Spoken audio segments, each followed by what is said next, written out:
ড্যানভিলের ওভালে সেদিন টস জিতে ফিল্ডিং নিয়েছিলেন স্টিভ ওয়া, আর সেই সিদ্ধান্তই যেন ভবিষ্যৎ লিখে দিয়েছিল। বাংলাদেশ প্রথম ইনিংসে গুটিয়ে গিয়েছিল মাত্র 97 রানে। ম্যাকগ্রা আর ব্র্যাডলি দুজনেই নিয়েছিলেন 3টি করে উইকেট। বল যেন উইকেটের ঠিক উপর দিয়ে হাওয়ায় ভেসে এসে আছড়ে পড়ছিল ব্যাটসম্যানদের প্যাডে। জবাবে অস্ট্রেলিয়া তুলেছিল 407 রান 7 উইকেটে ডিক্লেয়ার করে। ম্যাচ সেরা হয়েছিলেন অধিনায়ক স্টিভ ওয়ান নিজেই। অপরাজিত 100 রানের ইনিংসে যেন প্রমাণ করেছিলেন বয়স তার ব্যাটে এতটুকু মরছে ধরাতে পারেনি। শেষ ইনিংসেও বাংলাদেশ পারেনি দাঁড়াতে। 178 রানে অল আউট হয়ে ইনিংস ও 132 রানের বিশাল হারে শুরু হয়েছিল সফর। সেই অস্ট্রেলিয়া দলটার দিকে তাকালে মনে হয় ক্রিকেট ইতিহাসের এক স্বর্ণযুগ যেন একসাথে মাঠে নেমেছিল।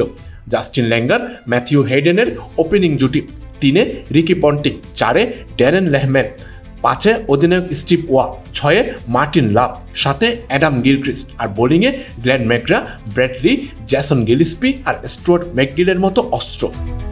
কেয়ার্নসের দ্বিতীয় টেস্টে যেন আরও নির্মম হয়ে উঠেছিল অস্ট্রেলিয়া। বাংলাদেশ প্রথম ইনিংসে 295 রান তুলেও শেষ রক্ষা হয়নি, কারণ জবাবে অস্ট্রেলিয়া নেমেছিল রেকর্ড গড়ার নেশায়। ড্যারেন লেহম্যান খেলেছিলেন 207 বলে 177 রানের ইনিংস, তার টেস্ট ক্যারিয়ারের সর্বোচ্চ স্কোর, যা তিনি গড়েছিলেন ঠিক এই বাংলাদেশের বিপক্ষেই। স্টিভ ওয়া আবারও অপরাজিত 156 রানে, মার্টিন লাভ অপরাজিত 100 রানে। দুজনে মিলে অবিচ্ছিন্ন জুটিতে অস্ট্রেলিয়াকে নিয়ে গিয়েছিলেন 556 রানের 4 উইকেটে।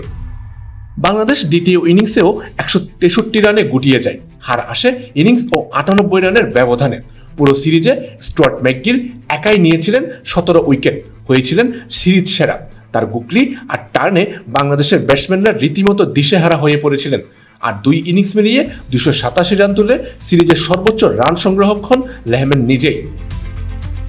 ক্রিকেট বিশেষজ্ঞ গিডিয়ন হেইগের ভাষায় সেই সময় কেয়ার্নস আর ডারউইনের সম্মিলিত জনসংখ্যার প্রায় 1/4 মানুষ মাঠে হাজির হয়েছিলেন এই সিরিজ দেখতে।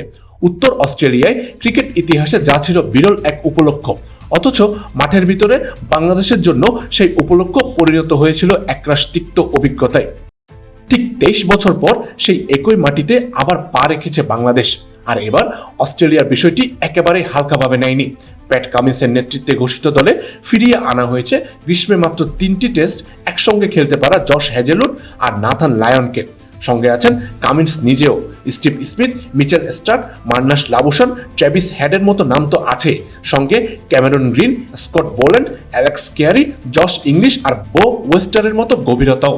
1 বছর পর প্রথমবার পূর্ণ শক্তির স্কোয়াড মাঠে নামাতে চলেছে অস্ট্রেলিয়া, আর সেটা বাংলাদেশের বিপক্ষে।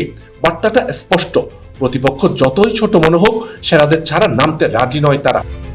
ডারউইনের সেই স্টেডিয়ামেই শুরু হচ্ছে প্রথম টেস্ট। বাংলাদেশ দল ইতিমধ্যে পৌঁছে গেছে অস্ট্রেলিয়ায়। প্রশ্ন একটাই, 23 বছর আগের সেই দুঃখের স্বপ্নের স্বাদ আবারও কি ফিরিয়ে দেবে এই পূর্ণ শক্তির অস্ট্রেলিয়া, নাকি এবার নতুন কোনো ইতিহাস লেখা হবে? আমজাদ হোসেন আবির, খেলা 71।